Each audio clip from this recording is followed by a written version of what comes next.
Let's talk to Rear Admiral Chris Parry, former NATO commander. Chris, very good morning to you. Hi, Mike.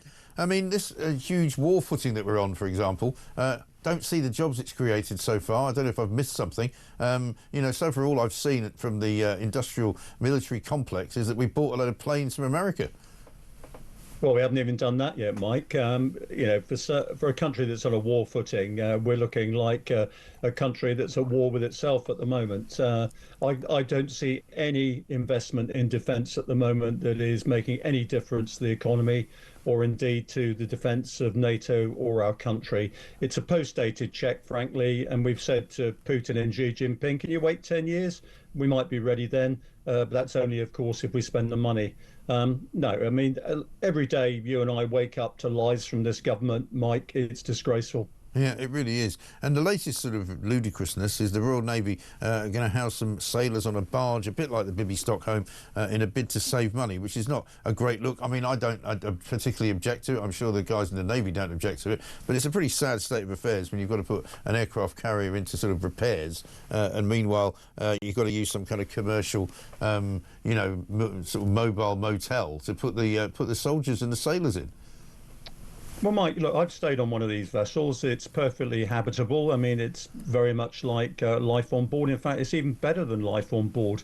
You know, the fact of life is, you know, they've been turned down by asylum seekers. They've been turned down by people who think they're acting on behalf of asylum seekers. Again, it's absolutely ridiculous. And it just shows how people's standards have dropped and how casual inefficiency has just been built into every institution we've got at the moment. You know, these are, yeah, I'm looking at accommodation that's better than I stayed in when I stayed on these things. Right.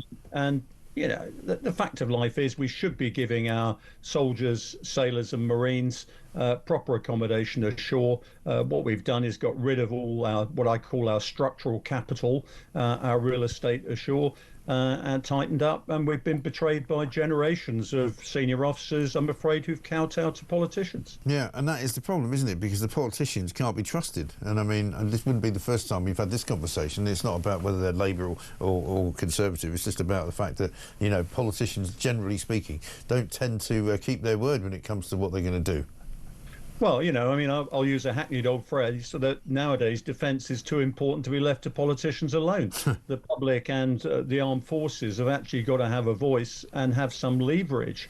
You know, I hear every day from Keir Starmer that defence and security is at the heart of everything he does. Well, I've also counted about 15 other things that are at the heart of everything he says and does. Right. So, you know, he's got to come clean with us. This regime, I'm afraid, is conning the public. It's extorting money from us, and we're not seeing any growth in defence or any other area. No, exactly right. Just to sort of press home, I suppose, the dangers that are abroad out there. There's I don't know, it's a video, I don't know whether you've seen it. A squad of Houthi rebels wielding Kalashnikovs boarded a large carrier ship in the Red Sea, rigged it with explosives, and basically filmed it blowing up and sinking into the sea.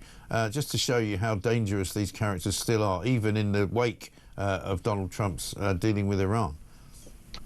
Mike, I wrote a book in 2014 describing exactly how unmanned vessels by air and sea would be used to do exactly this in the world's choke points.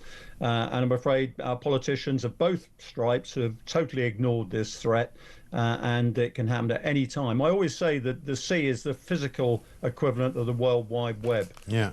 Unless we actually secure it, we're not going to be involved in globalization. Our trade will suffer, and I'm afraid other countries will dictate how we live our lives. And the Houthis, as you can see there with their guns, I mean, they're obviously not worried about retaliation from America or anywhere else at this point.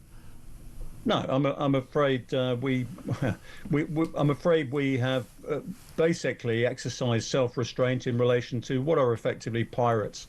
Pirates are common enemies of mankind, and I used to suppress them when I was in the Navy. We seem to have got out of the habit of it. Yeah, it does seem to be the sad case, indeed. Rear Admiral Chris Parry, got to run. Thank you very much indeed.